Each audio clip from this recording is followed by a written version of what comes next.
What's up, guys? Welcome back to Keto Rewind. Today, Mom's joining us, so say good shout out and say hi to Mom.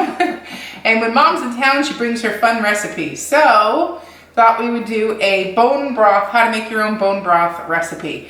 And I guess this will be a quick little, how long does it typically take to make bone broth? Well, typically, from the beginning, I've always made it, all of my homemade soups were a 24-hour soup cook time. And, but now of that 24 hours originally, I would probably cook my soup all day long on the stovetop, but then I would let it rest in the fridge overnight. So it just, as it cooled and still absorbed and, gathered all the nutrients, and then I would prepare it the next day. But now, if I'm just making a broth, and my goal is a bone broth so that we get the benefit of the collagen that's in there, I actually cook this bone broth in a crock pot, which I find to be the easiest way to do it. And I do this for a complete 24-hour cycle on low. Right. And that's what we do. That's just a little bit different. Can you do the same recipe in an Instant Pot?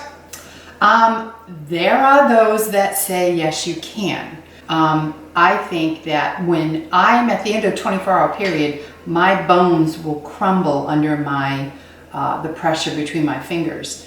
I suppose if you put enough pressure in the Instant Pot, you could also crush your bones, but did you leach everything out of those bones, or did you just rush the process? So I'm of the process that this is really the best way to do it, low and slow. And at the end, you do you. So. Right. So anyways, let's jump in and show you how we are going to make the bone broth. And we're making chicken, beef, We're making a basic chicken bone broth that you can use this broth to sip in a mug, turn into a soup base, use it in pots and pans. Flavor vegetables. Yeah, if you want to, saute things in a pan, you can use this bone broth for just about anything, but know that every single time you use it, you're giving yourself a boost in nutrition. And lastly, how much will this make? This will make 1 gallon. 1 gallon? Okay, so let's get started. And on a good day or on a good week, I'll run 2 of these a week. My crock pot's always going. I'll run 2, and we easily go through 2 gallons of broth a week. Either drinking, if you're hungry in the afternoon, you can get a cup of coffee or you can get some bone broth. My favorite way to use bone broth is to get extra collagen. I love myself some collagen. So bone broth is actually the absolute best way to get collagen into your body. Yes. Then second to that would be the powdered form like I use in my coffee. So anyways, I guess let's get started. Okay. First thing I do is I make sure that my crock pot is on. And on this one, we're just going to put it on low. That's on high. This is an old crock pot. On low. So I just want that on low because and if I do the time, I'll set it 24 hours. But you know what? If you don't have a timer on yours, it's okay. Just know that you made it 11 o'clock in the morning on Monday for 11 o'clock in the morning on Tuesday. And if you go over, no big deal. I've gone up to 15 hours on this, depending on your schedule. If your 24-hour shift ends at 4 in the morning, I'm not getting up to do bone broth. I'll let it go till 7 or 8 o'clock. So turn your crock pot on to low. The first thing that I do is I almost always in our crock pot will choose 15 chicken legs. Okay? Why chicken legs? With skin and with bone, everything, the whole thing. And the reason I choose chicken legs is chicken has a lot of cartilage in there. And cartilage, for those of you not from the north, in the south like me. Cartilage in the chicken is really in the legs and in the thighs and in the backbone area. That's where you get a lot of cartilage.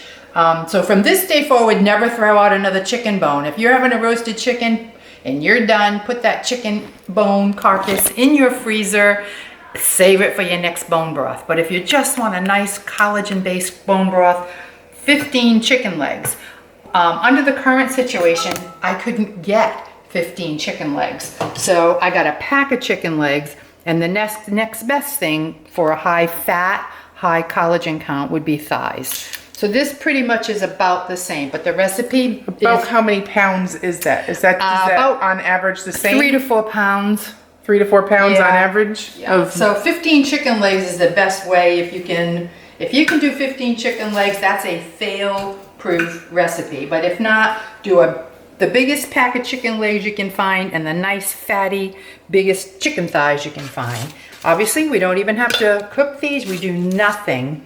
Could you put these in frozen, or do these need to be thawed? These are partially frozen because we were able to get 2 packages of chicken legs and 2 packages of thighs for our 2 setups this week. So these came out of the freezer. I let them sit there till they could be broken apart. Okay, so they can go in. They can as go long in as you can partially move them. frozen. Yep, as soon as you can get them in there. And no particular way, just get them in there. The big thing now, your biggest challenge now is making it fit. I think this is a 7-quart, if I remember. I think it is, yeah. Crock pot. Yeah. All right, so now that we have that, now here's where it comes really easy. You want to use the vegetables. This is a basic stock recipe. Celery. Make sure it's just washed. Give yourself 2 handfuls of celery. Run that in your pot. Same thing with an onion. This was a huge onion. And you leave the skins on it? I leave everything on it. It is washed, it is clean. There are as many nutrients in the skin as there are in the flesh of the fruit. Isn't it a vegetable? I'm sorry, you're right. It's a vegetable, but I love onions. They're candy to me. Same thing with carrots. Don't peel them. And it's all right if they're even, some of them, no, these are still really healthy. But don't even worry about peeling them. Just make them clean. And the smaller you cut them, the better surface coverage. So that makes it easier for the process. I guess this is real scientific, to get the stuff from the inside on the outside. And you know, any good Italian or anybody that knows anything about garlic. Stop moving so fast. knows that this is probably one of the most beneficial things you can put in your body. Throw that whole thing in. I just clean up the bottom of it. It's intact, and that's okay. Throw that in there. Now, the next thing you want to do is I'm going to throw in a good tablespoon of salt. I don't put much more than that because we are our family, we like to salt as we cook. Individually. So this is, yeah. And so I'm just going to put, you know, a scant tablespoon in here. It's actually... Yeah. No, that's the 1 tablespoon. And the same thing, we're also a family that is not afraid of flavor.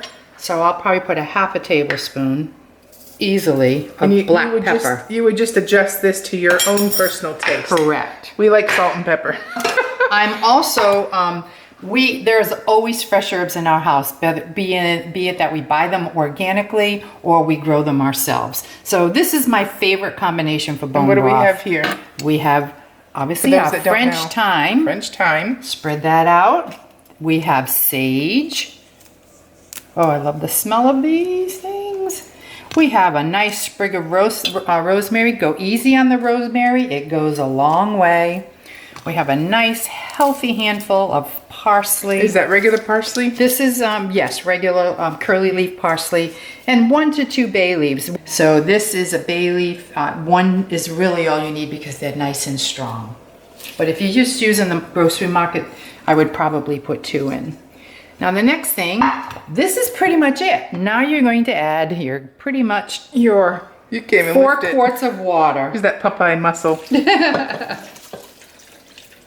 So 4 quarts of water? Yep.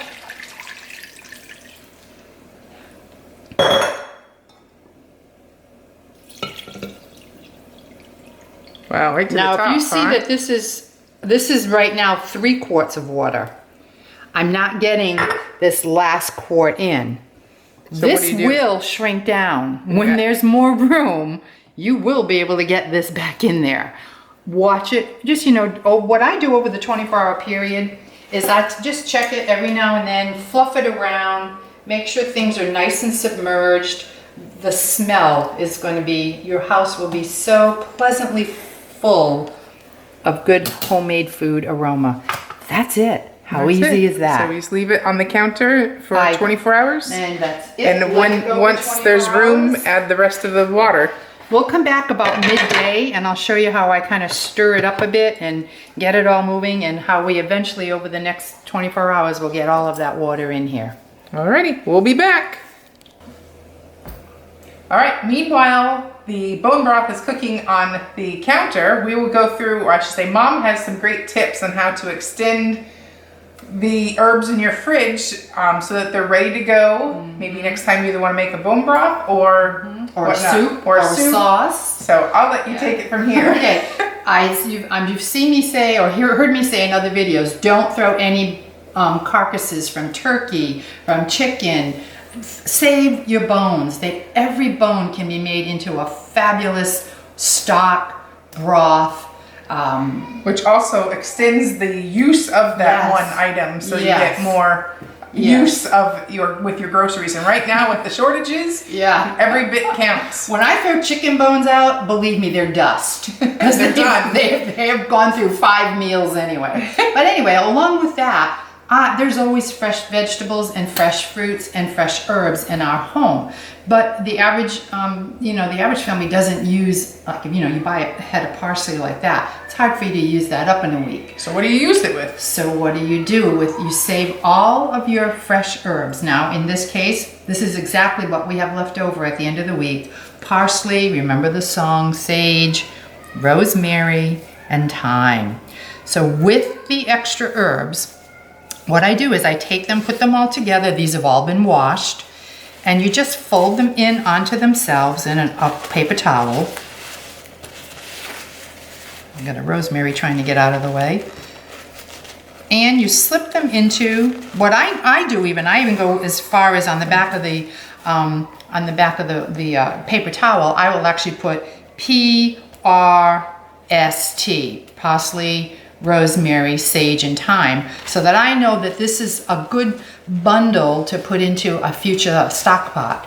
Or I add these same herbs as well to my spaghetti sauces. So as you can see, this is what they look like. This one's an old one right out of the refrigerator. You can see how hard this is frozen.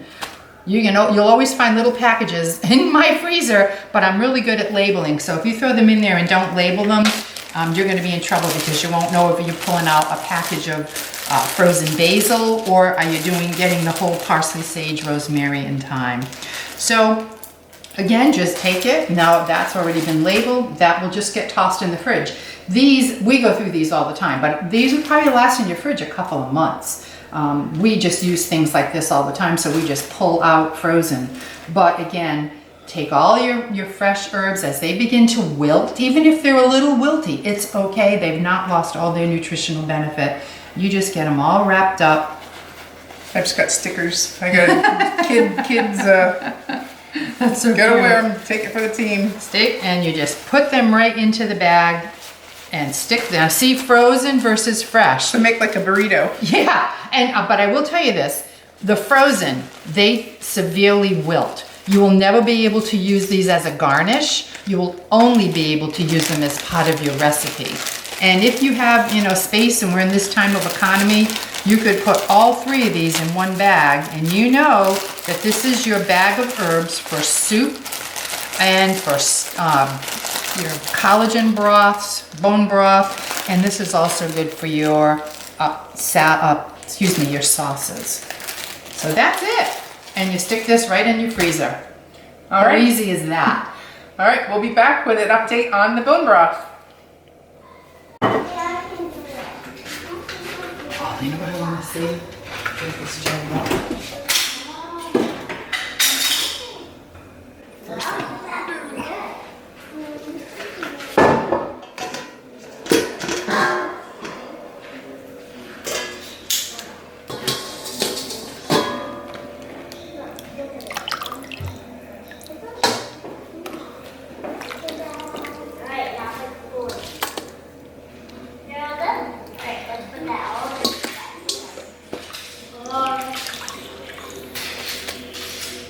Mom is suiting up here. Because it's messy. And this is the bone broth that's been left over, and we'll show you how to filter it. And how long has this been? Where are you at this point? We're about 26 and a half hours in. Okay. And then remember that one final quart of water from yesterday, of purified water. You'll see how this now will make this 1 gallon of broth. All right, so I have 4 stations set up. This is where I do the first strain to get the broth. This is all the insides that made this wonderful bone broth.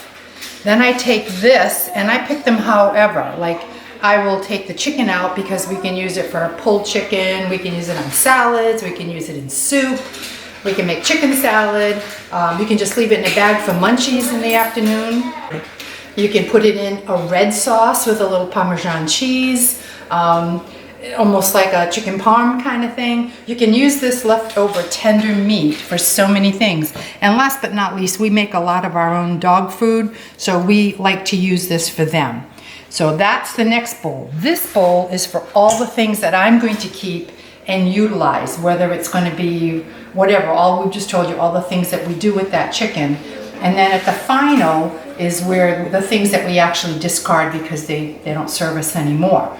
So that's pretty much the way that it goes. And I have my jars lined up because I know I'm going to my jars lined up because I know I'm going to get about a gallon of liquid out of this. So now here's the first thing we're going to do. Look at the color of that broth. Rich.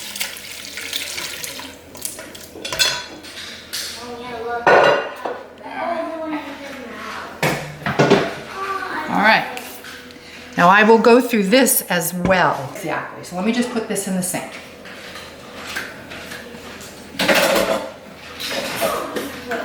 And to that, now I'm going to add that final, because this is really strong. So then you can add your final water. So this brings it up to about a gallon. Foolproof. And that's it. That's your broth. From here, I let it cool down, and then I put it into the jars, and then the jars go in the freezer or in the refrigerator. If you want to freeze it, you can freeze them in your ball jars. Fill the ball jar to about 2 inches from the top. Just leave room for expansion. And leave room and set it, nice and gently in your freezer, and it should be fine. I've done that a lot. All right, so let me just show you here on the bones. For instance, this is a beautiful piece of chicken. This piece of chicken would be good in a salad. It could be pulled for pork. Not pork, pulled for shredded. So that, yeah, I know, to make like with barbecue sauce.